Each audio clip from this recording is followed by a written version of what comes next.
Allah Subhanahu wa Ta'ala itu sejatinya selalu memberikan rezeki kepada hambanya itu senantiasa cukup. Lalu mengapa hidup kita itu belum senantiasa merasa cukup? Sejatinya bukan karena rezeki yang belum cukup, tapi rasa kurang syukurnya kita yang menjadikan seluruh rezeki itu masih senantiasa terasa kurang. Dan pula sejatinya atas segala ketetapan yang Allah hadirkan kepada kita itu sudah pasti selalu tepat, sudah pasti selalu yang terbaik menurut Allah. Lalu mengapa kehidupan kita ini kok kita senantiasa merasa kok gak mudah, kok gak tenang? Karena sejatinya kurangnya rasa mau menerima, kurangnya rasa ridhonya kita atas ketetapan Allah, sehingga membuat hati kita tidak mudah merasa lapang, tidak mudah membuat hati kita merasa ringan dalam menghadapi segala ujian, tantangan, persoalan yang sedang Allah hadirkan.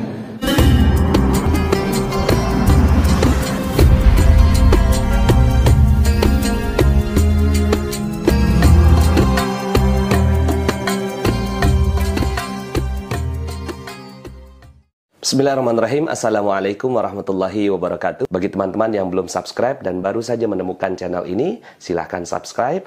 Insya Allah Anda akan mendapatkan materi-materi yang terbaik dari channel ini.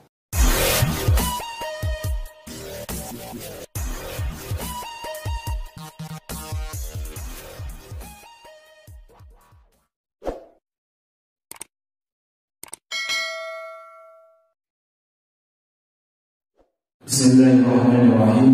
Rabbi shrah li sadri wa yassir li amri wahlul 'uqdatam min lisani yafqahu qawli. Assalamualaikum warahmatullahi wabarakatuh. Alhamdulillahirabbil alamin. Wassalatu wassalamu ala asyrafil anbiya'i wal mursalin Muhammadin wa ala alihi wa sahbihi wa man tabi'ahum bi ihsan ila yaumiddin. Amma ba'd. Alhamdulillah, di sore hari ini kembali Allah izinkan kita, Allah pilih kita untuk berkumpul di rumah Allah, di tempat yang sangat mulia ini. Ketika Allah pilih, Allah ketuk hati kita, Allah melembutkan hati kita untuk berkumpul di sini. Ini adalah sebuah tanda bahwa kita ini termasuk hamba-hamba yang dipilih oleh Allah, dan kita termasuk hamba-hamba yang terpilih. Maka mari senantiasa kita hadirkan rasa syukur kepada Allah Subhanahu wa Ta'ala. Mari bersama-sama kita ucapkan alhamdulillah, kalimat tahmid bersama-sama. Alhamdulillahirabbil alamin. Bersyukur ini adalah sebuah hal poin yang sangat penting sekali, karena sejatinya sebagaimana materi-materi yang telah kita pelajari sebelumnya, bahwa Allah Subhanahu wa Ta'ala itu sejatinya selalu memberikan rezeki kepada hambanya itu senantiasa cukup. Lalu mengapa hidup kita itu belum senantiasa merasa cukup? Sejatinya bukan karena rezeki yang belum cukup, tapi rasa kurang syukurnya kita yang menjadikan seluruh rezeki itu masih senantiasa terasa kurang. Dan pula sejatinya atas segala ketetapan yang Allah hadirkan kepada kita itu sudah pasti selalu tepat, sudah pasti selalu yang terbaik menurut Allah. Lalu mengapa kehidupan kita ini kok kita senantiasa merasa kok gak mudah, kok gak tenang? Karena sejatinya kurangnya rasa mau menerima, kurangnya rasa ridhonya kita atas ketetapan Allah, sehingga membuat hati kita tidak mudah merasa lapang, tidak mudah membuat hati kita merasa ringan dalam menghadapi segala ujian, tantangan, persoalan yang sedang Allah hadirkan.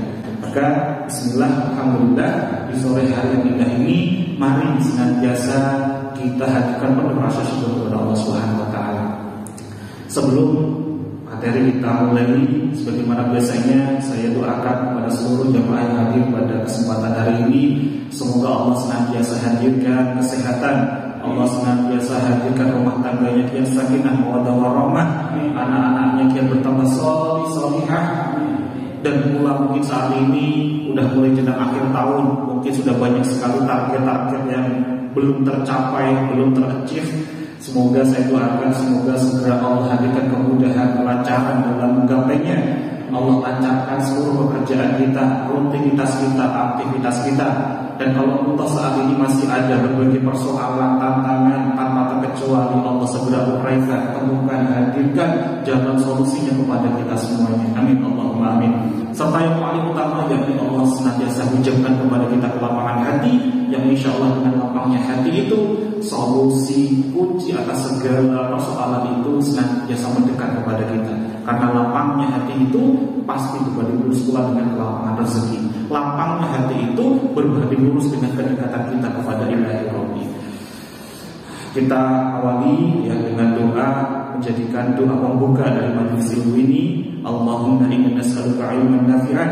Ya Allah ya Rabb, hadirkanlah kepada kami ilmu yang bermanfaat. Ya Rabb, wa rizqan thayyiban, hadirkanlah kepada kami rizki yang baik-baik, rizki yang terbaik, dengan kedatangan yang penuh dengan jalan kebaikan, dan kami bisa menggunakan di jalan yang kau ridhoi ya Rabb.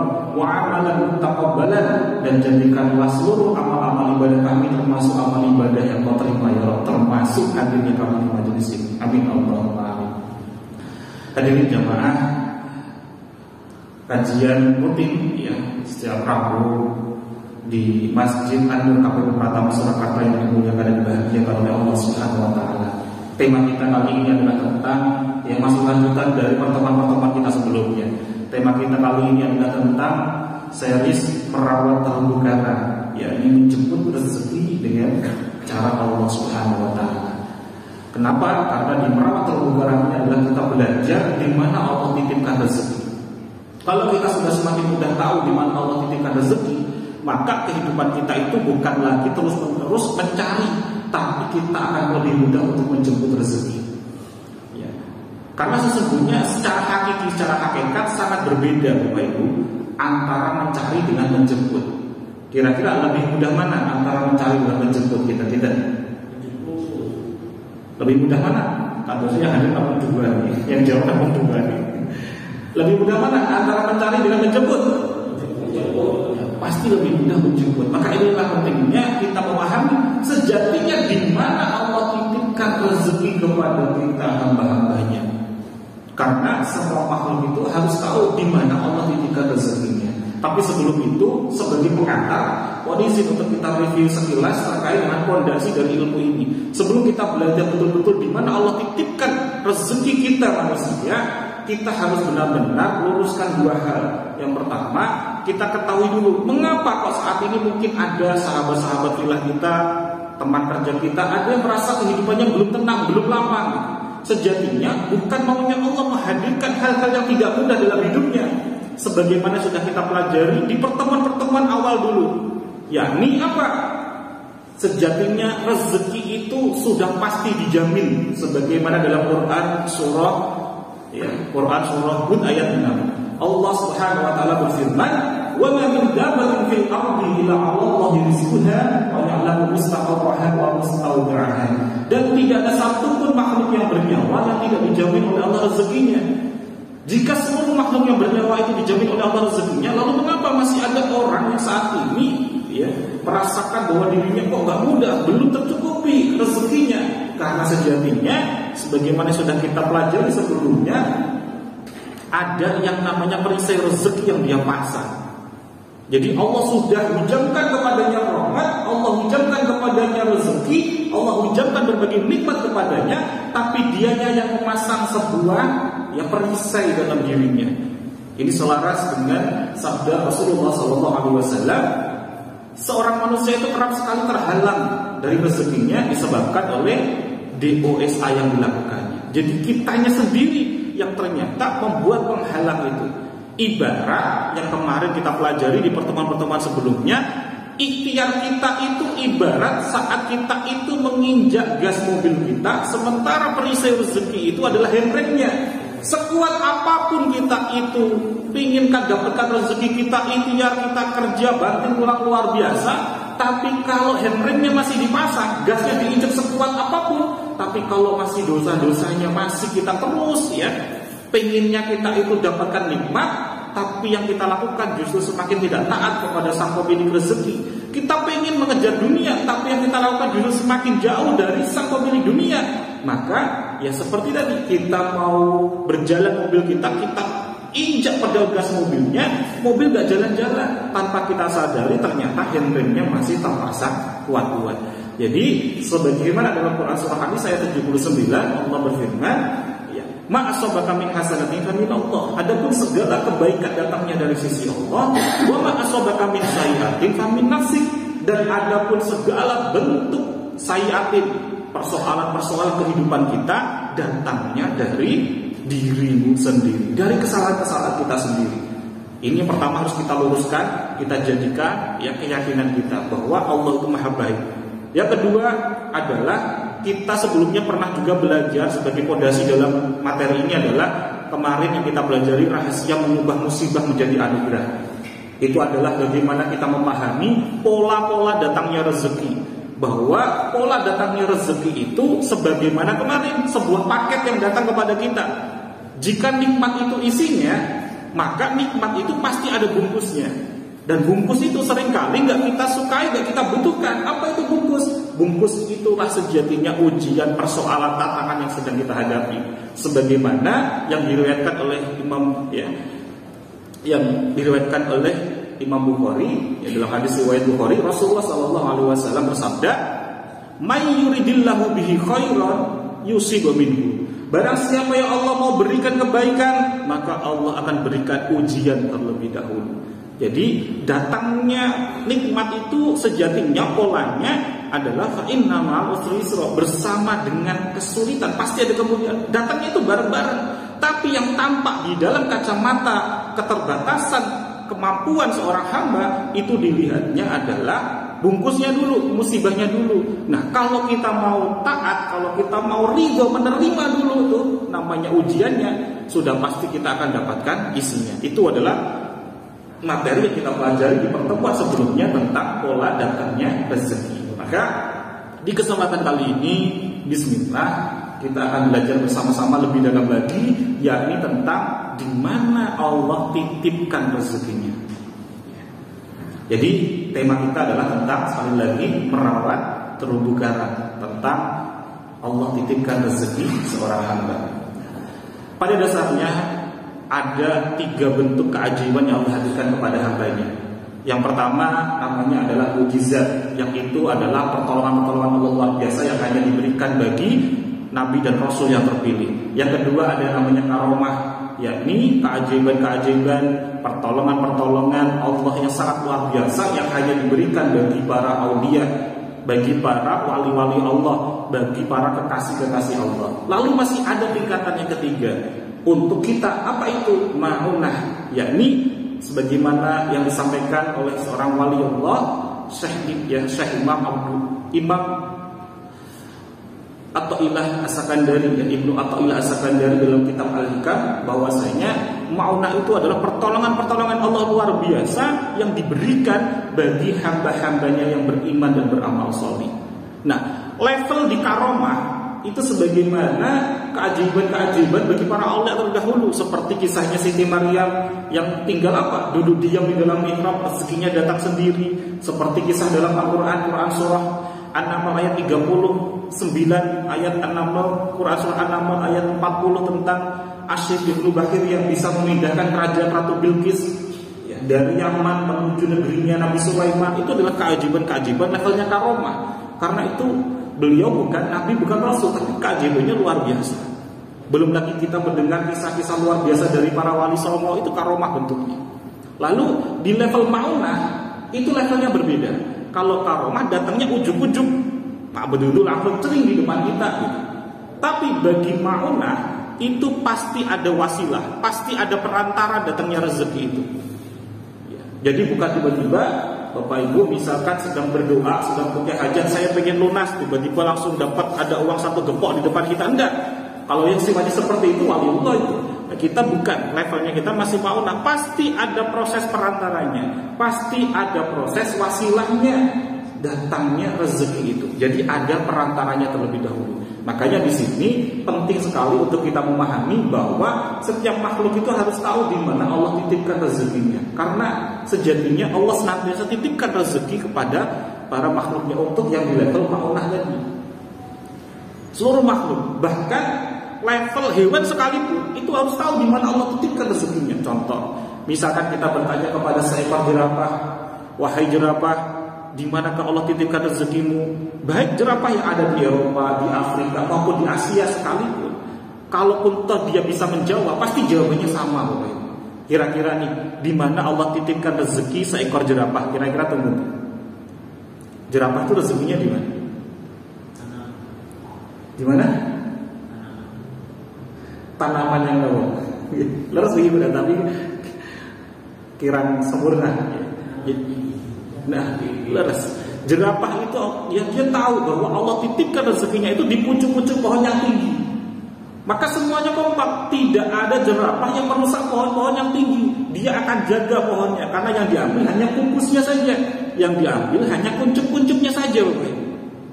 Dan kalaupun toh kita nanya kepada seekor kera misalkan, wahai kera, di mana Allah titipkan rezekimu? Kalau kera bisa menjawab, kera akan menjawab apa?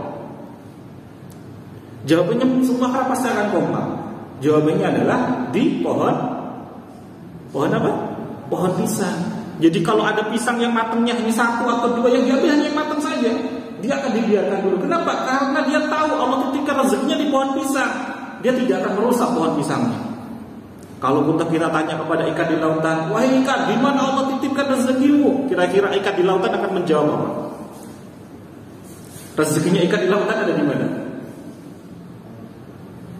Di mana kira-kira? Di air, ya, saking luasnya air, sepanjang hidupnya mencari rezeki, gak ketemu akhirnya ternyata masa hidupnya sudah habis ya. Jadi bukan di air ternyata, di mana kira-kira? Sebagaimana tema kita, yakni di terumbu karang. Maka ikan itu nggak ada yang mengebom terumbu karangnya. Ikan itu akan menjaga terumbu karangnya. Kenapa? Karena disitulah Allah titipkan rezekinya.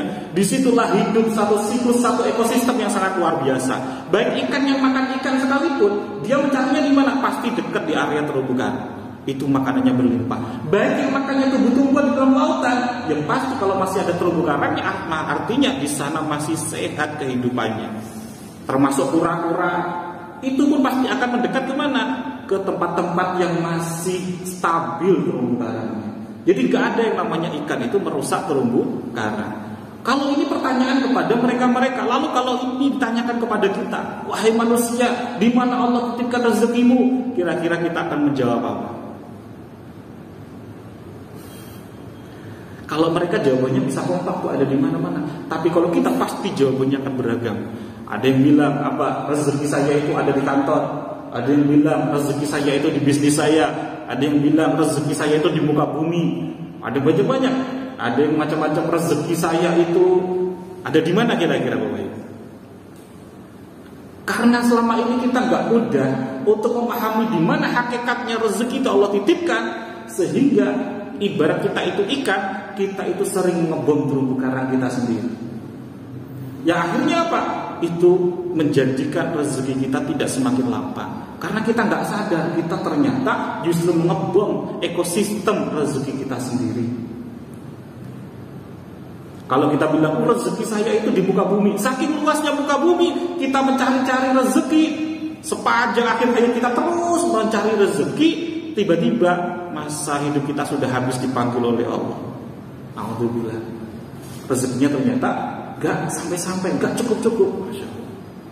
Lalu di mana sejatinya Allah titipkan rezeki kita? Terbukti kita. Langsung itu sudah datang nih. Kayak serius sangat ini. Santai mawar, terbukti kita. Ya. Ternyata Bapak Ibu, ya, bahwa rezeki manusia itu dititipkan di dua hal. Ya, rezeki manusia itu dititipkan di dua tempat. Di mana itu? Yang pertama di kemuliaan orang lain, yang kedua di kebahagiaan orang lain melalui perantara kita. Saya ulangi lagi. Di kemuliaan dan kebahagiaan orang lain melalui perantara kita. Mengapa kok dua hal ini? Nanti kita akan kupas bersama-sama. Yang pertama saya ingin bertanya kembali kepada Bapak Ibu yang hadir. Kita di Bapak Ibu, kita itu ingin sekali ditolong oleh Allah, bukan kira-kira? Pengen gak kita senantiasa ditolong oleh Allah?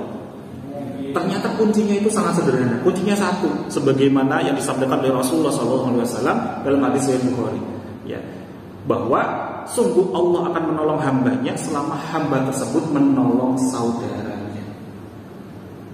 Jadi kalau selama ini kita itu merasa kok hidup saya masih begini-begini saja, kok pekerjaan begini-begini terus, kok gak mudah, gak ringan, jawabannya cuma satu, cek dulu.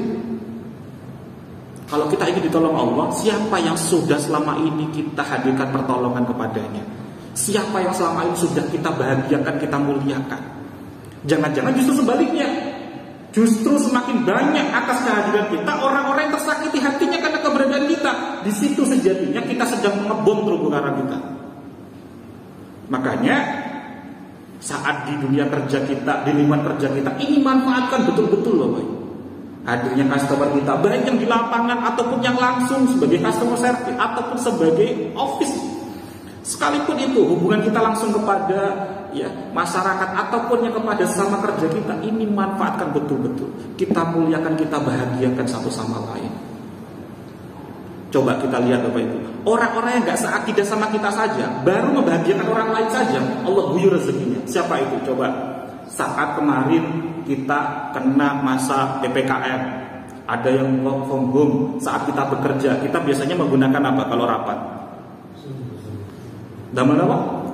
Sudah berapa banyak orang yang dibahagiakan bisa beraktivitas melalui aplikasi Zoom? Jutaan, miliaran di masa pandemi kemarin. Lihat bagaimana dampaknya kepada pemiliknya. Sudah berapa banyak pula orang yang dibahagiakan oleh pendiri Facebook, yang awalnya ketemu lagi dengan teman-teman SMA-nya, teman-teman SMP-nya, hanya sekedar dibahagiakan oleh pendirinya Facebook. Allah guyurkan nikmat luar biasa tuh. Padahal itu gak seakidah saja, Allah guyur terus rezekinya. Dia baru membahagiakan, belum memuliakan orang lain, baru sekedar membahagiakan, membantu orang lain, Allah hadirkan pertolongan luar biasa kepadanya. Ini baru mereka yang gak seakidah saja, Allah guyur nikmatnya luar biasa. Apalagi kalau kita yang seakidah ini, Masya Allah, ditambah dengan memuliakan, Allah akan guyur luar biasa. Dan lagi coba kita cek lagi. Jadi sejatinya, kenapa kok Allah saat ini, detik ini masih seakan-akan kayak menahan rezeki kita? Sejatinya Allah gak menahan rezeki kita sendiri yang menahannya. Di mana? Cek dulu, ada nggak di saat keberadaan kita orang itu justru terdolimi atas keberadaan kita? Mungkin dari lisan kita, mungkin dari sikap kita, mungkin dari cueknya kita dalam pelayanan kepada masyarakat, ataupun kita di depan baik-baik kepada atasan, baik-baik kepada teman kerja, tapi di belakang kita bikin kelompok-kelompok, ada gap. Saya CS-nya sana, saya cocoknya sama ini. Dia itu begini. Kita baik di depan tapi gak baik di belakang. Ini kita mengebom terumbu karang kita sendiri masing-masing. Jadi termasuk pula di dalam ring satu kita. Di mana itu? Di keluarga kita. Sebelum kita di ranah pekerjaan kita, ini harus kita perbaiki dulu. Yakni apa? Merawat terumbu karang terbaik kita di ring satu kita. Yang pertama adalah siapa? Bagaimana hubungan kita kepada orang tua kita. Ini yang paling utama. Kita harus memperbaiki silaturahmi kita. Senantiasa kita mendoakan kedua orang tua kita, baik yang masih ada ataupun yang sudah tiada. Senantiasa kita libatkan pekerjaan-pekerjaan, amal-amal baik kita, diniatkan pula atas nama kedua orang tua kita. Guru saya dulu terlilit 21M. Itu salah satu wasilahnya dibukakan rezekinya oleh Allah, bisa bangkit apa? Beliau kembali menyambung tali silaturahmi dengan ayahnya. Bukan karena sebelumnya terputus, enggak, tetap komunikasi, tapi lebih dimaksimalkan lagi. Kenapa? Karena seringkali saat ini kita secara fisiknya sering ketemu, tapi ada di balik hatinya seorang orang tua itu mungkin ada yang belum tepat yang kita lakukan. Baik kita sengaja ataupun nggak sengaja, ternyata orang tua itu ternyata ada secuil rasa ketidakridhonya dengan kita. Maka ada rumusnya dalam praktek merawat terumbu karang ini. Apa itu? Kita tanyakan baik-baik kepada kedua orang tua kita. Karena kedua orang tua kita itu adalah, menurut Rasulullah dalam hadisnya adalah, orang tua itu adalah pintu surga bagian pertengahan. Kalian bisa saja menyiakannya ataupun menjaganya. Hadis riwayat Ahmad. Tinggal apakah kita mau benar-benar menyiakannya atau memanfaatkannya betul-betul. Kenapa kok hidup kita begini-begini saja seakan-akan tidak bisa merasakan kenikmatan? Karena ini Bapak Ibu, kita ternyata ada secuil ketidakridhoan orang tua kita, maka Allah pun juga gak ridho dengan kebahagiaan kita baik dunia maupun akhirat kita. Maka banyak-banyak berikan pertanyaan terbaik kepada kedua orang tua kita. Pak, Bu, apa yang membuat engkau lebih ridho dengan keberadaan saya? Kalau nanti muncul jawaban, perjuangkan itu. Perjuangkan itu. Seiring dengan semakin ridhonya orang tua kita, maka semakin lapanglah kehidupan kita, rumah tangga kita, bisnis kita, pekerjaan kita, apapun yang sedang kita hadapi. Ini yang pertama harus kita clearkan. Kalau yang masih ada, kalau yang sudah dipanggil oleh Allah, cari lagi apa amanah-amanah beliau saat masih ada gitu, yang belum kita clearkan, belum kita tuntaskan. Yang kedua adalah pasangan kita. Banyak di antara kita berjuang ikhtiar luar biasa, bekerja, berangkat pagi, pulang sampai larut. Tapi di rumah masih ada yang sering menangis, meneteskan air mata karena kelakuan kita. Ya, ini siapa? Bisa jadi itu adalah pasangan kita. Lalu bagaimana rezeki bisa berlimpah kalau masih ada orang-orang yang sangat dekat dengan kita, tanggung jawab kita, amanah kita, ternyata mereka masih terdolimi karena keberadaan kita. Dan padahal doa-doa orang-orang yang terdolimi itu sangat mustajab. Maka sejatinya kita sedang mengebom terumbu karang kita. Maka ini harus kita clearkan di ring satu kita. Barulah setelah ring satu ini clear, kita maksimalkan ringnya lebih luas lagi. Yakni siapa? Di cycle ring satu pekerjaan kita, satu departemen dengan kita. Dan juga nanti lanjut kepada customer kita, kepada klien kita. Yang ketiga adalah anak-anak kita. Ya, tapi sebelum ke anak-anak kita, banyak sekali ya, ini yang dimaksud dengan pasangan tadi, dua arah, bukan hanya seorang suami kepada istri, tapi juga istri kepada suami. Dan ini fadilahnya luar biasa. Jika seorang istri kepada suami, masya Allah, sampai-sampai Rasulullah SAW bersabda dalam hadis riwayat Tabrani, ini tentang istri-istri para penghuni surga. Rasulullah itu bertanya kepada para sahabat, maukah kalian aku beritahu istri-istri para penghuni surga? Para sahabat menjawab, tentu ya Rasulullah. Kemudian Rasulullah pun menjawab, dialah istri-istri yang penyayang kepada suaminya, lagi subur. Dan apabila dia marah, ataupun dia itu didolimi, ataupun mendolimi kepada suaminya, dia letakkan kedua tangannya tepat di atas tangan suaminya. Kemudian dia berkata, saya tidak akan memejamkan mata sebelum engkau ridho kepada saya. Inilah istri-istri para penghuni surga, masya Allah. Meskipun yang salah suami ataupun yang salah adalah istri, dia senantiasa ya mengharap siapa? Ridhonya suami. Kenapa?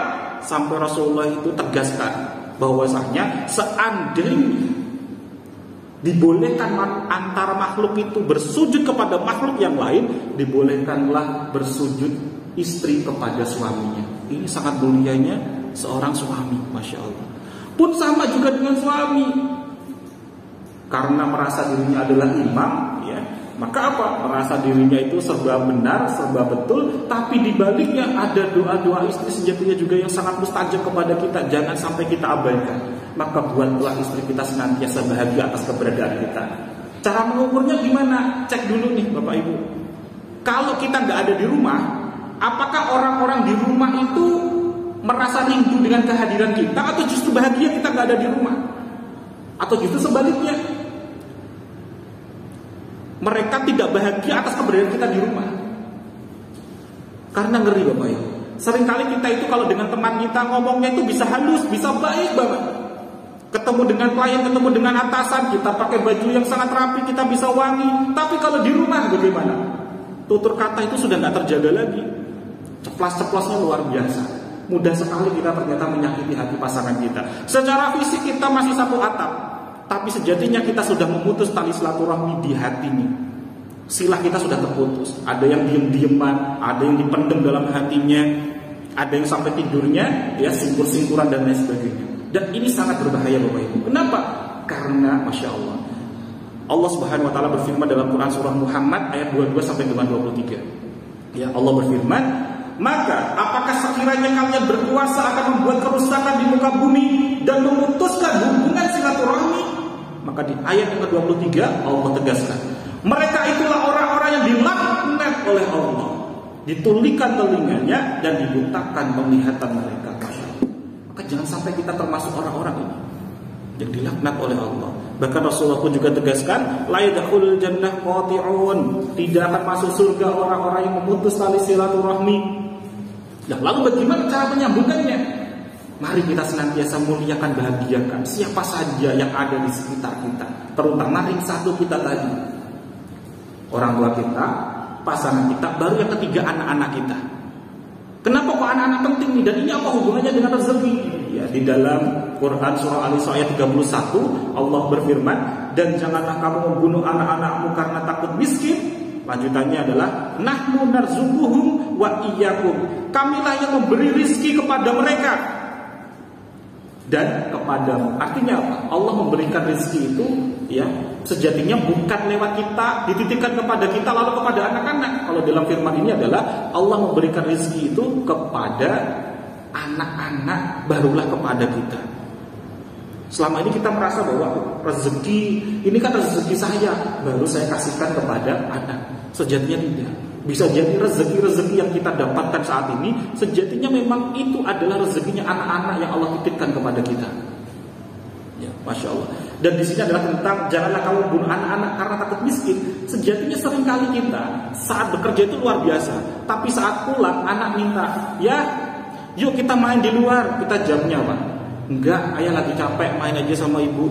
Di sini tuh hatinya anak-anak kita itu Masya Allah Bapak Ibu, hancur banget.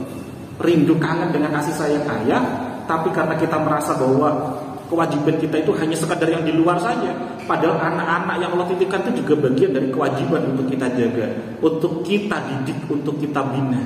Maka ini perlu kita jaga luar biasa. Barulah setelah itu kita perbesar ringnya, cycle-nya, yakni kepada ya saudara kerabat kita serta kepada teman-teman kerja kita yang seringkali interaksinya banyak dengan kita. Inilah terumbu karang kita, yang kalau mereka masih ada orang-orang yang merasa keberadaan kita itu ya tidak nyaman dengan kita, maka disitulah Allah tahan rezeki kita. Nah, lalu bagaimana cara kita mengamalkan ini, ya, merawat terumbu karang ini? Bagaimana kita memuliakan, membahagiakan orang ini? Ya. Masya Allah. Salah satunya ada ciri-cirinya, ada tuntunannya sebagaimana dicontohkan oleh Rasulullah SAW. Yang pertama, yakni selalu mendoakan orang lain dalam hatinya. Kenapa kok disebutkan mendoakan orang lain dalam hatinya? Ini adalah ciri orang-orang yang tulus dalam mendoakan. Kalau mendoakan, ya hanya sekedar di lisan, hanya sekedar pengen dilihat oleh orang lain, itu namanya nggak tulus. Namanya pamrih. Karena level memuliakan, bahagiakan orang lain itu adalah seperti apa?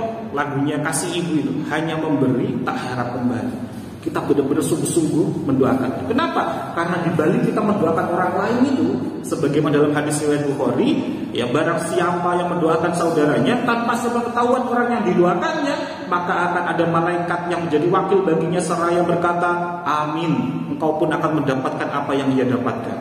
Ini rahasianya. Ini doa sangat mustajab Bapak Ibu. Tapi nggak banyak orang yang mau melakukannya. Jadi kalau kita pengen sesuatu, doakan itu terjadi kepada orang lain tanpa sepengetahuan orangnya, malaikat akan mengaminkan. Sekarang saya nanya Bapak Ibu, kalau aminnya kita, doanya kita dengan doanya malaikat, kira-kira mustajab yang mana? Malaikat. Malaikat itu senantiasa taat. Kalau malaikat sudah amin, Masya Allah, terijabah Bapak Ibu kepada kita. Yang kedua adalah bagaimana caranya agar kita senantiasa itu ya membuat orang lain itu merasa penting di hadapan kita. Jadi kalau kita ketemu tatapan ngobrol, itu topik pembicaraannya kalau bisa jangan tentang kita, tapi tentang dirinya.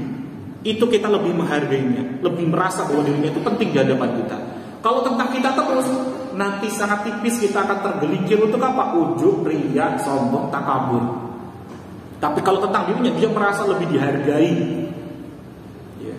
Berikutnya apa? Sering memuji dengan tulus, bukan pujian yang apa? Basa-basi karena pengen kita nanti diperlakukan dengan cara yang baik, tapi tulus, pujian yang benar-benar ada di dalam orang-orang yang ada di depan kita, bukan diada-adakan.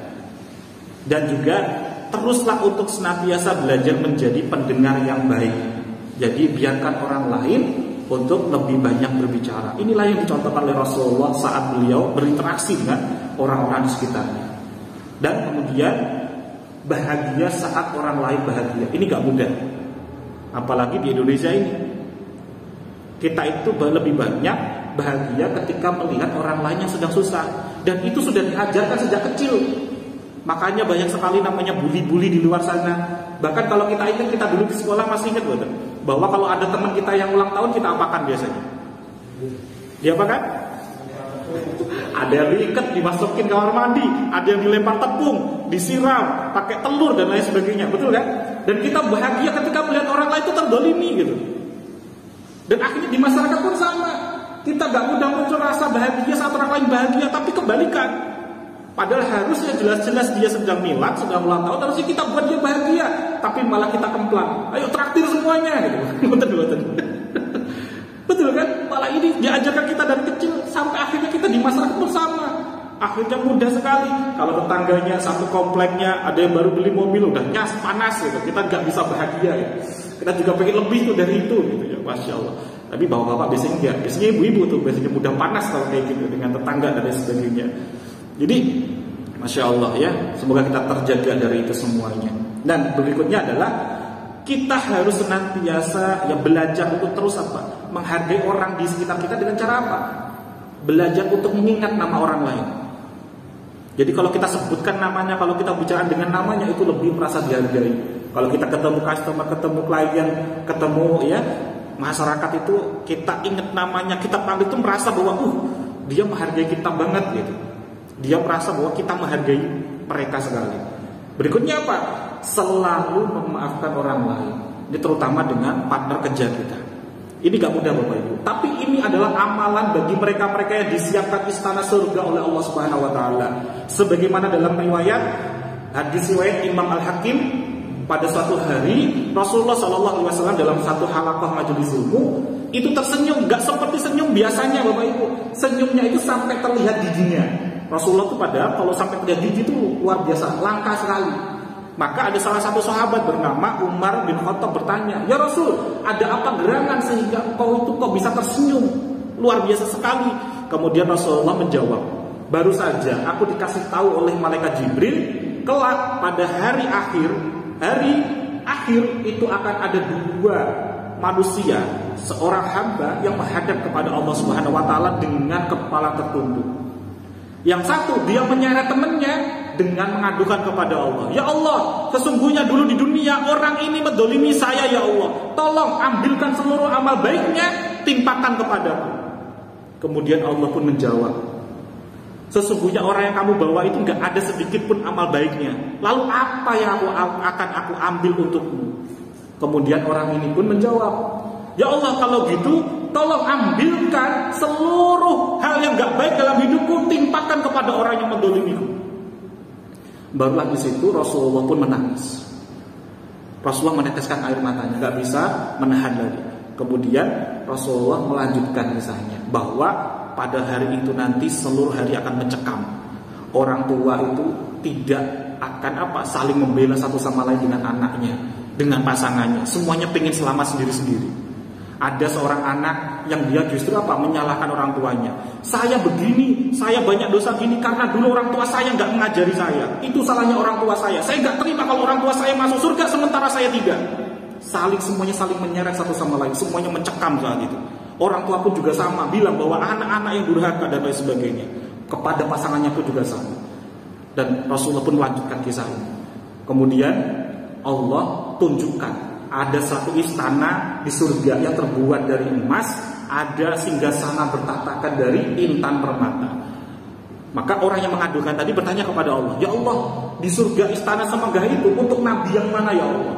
Untuk syuhada yang mana? Untuk siddiqin yang mana?" Kemudian Allah pun menjawab, "Ini sesungguhnya aku berikan hanya untuk orang-orang yang mampu membayarnya." Lalu siapa yang bisa membayarnya ya Allah? Apa jawabnya Allah? "Kamu pun juga bisa membayarnya dengan cara maafkan orang yang kamu adukan kepadaku." Kemudian orang ini pun, "Baik ya Allah, saya maafkan orang yang saya adukan ini." Apa jawabnya Allah? "Kalau begitu, tariklah orang yang kamu adukan itu, masuklah ke surga bersama-sama, insya Allah." Setelah itu barulah Rasulullah menyampaikan kepada seluruh sahabat, marilah senantiasa kita bertakwa kepada Allah agar kita nanti selamat bersama-sama masuk surga. Amin Allahumma amin. Cirinya lagi apa? Orang-orang yang senantiasa merawat terumbu karang, memuliakan, bahagiakan orang lain, menjemput rezeki yang benar-benar terletaknya itu ada di sekitar kita. Yakni apa? Senantiasa mengembalikan kebaikan kepada orang lain. Artinya apa? mengembalikan kebaikan orang lain itu tidak senantiasa merasa tangan itu ada di bawah. Posisi tangan di bawah itu adalah perisai rezeki. Tangan di bawah itu apa artinya? Kita hanya sekedar meminta saja. Biasanya sering kan kalau kita ada teman kita yang keluar kota gitu, kita bilangnya apa? Oleh-olehnya dong gitu. Ada nggak? Itu seakan-akan mental kita mental gratisan, tangan kita ada di bawah. Dan kalau kita dikasih, kalau kita cuma diem aja, cuma diterima, itu mental kita tangannya di bawah. Lalu bagaimana caranya? Tambahkan dengan apa? Kalau kita punya sesuatu, balaslah kebaikan yang serupa. Tapi kalau kita nggak bisa memanjangkan tangan kita, panjangkan dengan lisan kita. Jadi dengan apa? Dengan doa-doa kita. Yang terakhir Bapak Ibu, ya waktunya sudah ada warning dari jamnya, alhamdulillah ya. Bahwa ciri-cirinya apa? Berikanlah orang lain kebaikan di luar batas ekspektasinya. Jadi kalau ada orang datang, customer datang, klien datang, ya pengennya apa? Saya nanti bisa membayarnya dengan mudah, dilancarkan. Berikan sesuatu yang melebihi ekspektasinya. Ini contohkan dari Rasulullah saat beliau berdagang. Dan kita belajar ilmu kayak gini di mana? Justru di barat. Belajar apa? Service excellent. Nanti mirip tak? Excellent service. Nanti mirip. Apa itu excellent service? Bahwa pelayanan kita itu melebihi ekspektasi dari customer kita. Betul kan? Kalau customer pengen datang itu dilayani sudah cukup, tapi kita tambahkan dengan pelayanan-pelayanan prima yang luar biasa lainnya. Ini sejatinya ada dan juga dicontohkan oleh Rasulullah SAW. Hanya saja kitanya yang nggak mau belajar, kitanya yang nggak mau untuk mempraktekkan dan mengamalkannya. Maka yang terakhir adalah marilah senantiasa dalam melakukan segala hal agar tidak mengebom terumbu karang kita, selalulah kita mengecek keridhaan orang lain. Jadi kalau kita mau bertutur kata, pasti kita akan berpikir ulang 2 kali. Nanti kalau dia nggak ridho gimana? Nanti kalau menyakiti hati orang lain gimana? Dan saat kita senantiasa berhati-hati dari itu, kita akan semakin selamat untuk menjaga terumbu karang terbaik kita. Wallahu a'lam bishawab. Karena waktunya sudah mepet sekali, ya mohon izin kita akhiri dulu ya kajian kita, majelis ilmu kita bersama-sama. Yang intinya adalah marilah senantiasa kita jaga, kita rawat ya tali silaturahmi kita yang terbaik untuk orang-orang di sekitar kita. Bagaimana jika tali silaturahminya sudah terputus? Ya sambunglah kembali. Karena rezeki kita itu sejatinya ibarat sebuah lampu loh. Listriknya itu sudah Allah sediakan. Kenapa lampunya kita nggak nyala, nggak terang? Bisa jadi selama ini ada kabel yang kita putus, ada tali silaturahmi yang kita putus. Cek lagi, ada nggak sepanjang kita dari kecil sampai dengan dewasa ini orang-orang yang masih dendam dengki dongkol dengan keberadaan kita.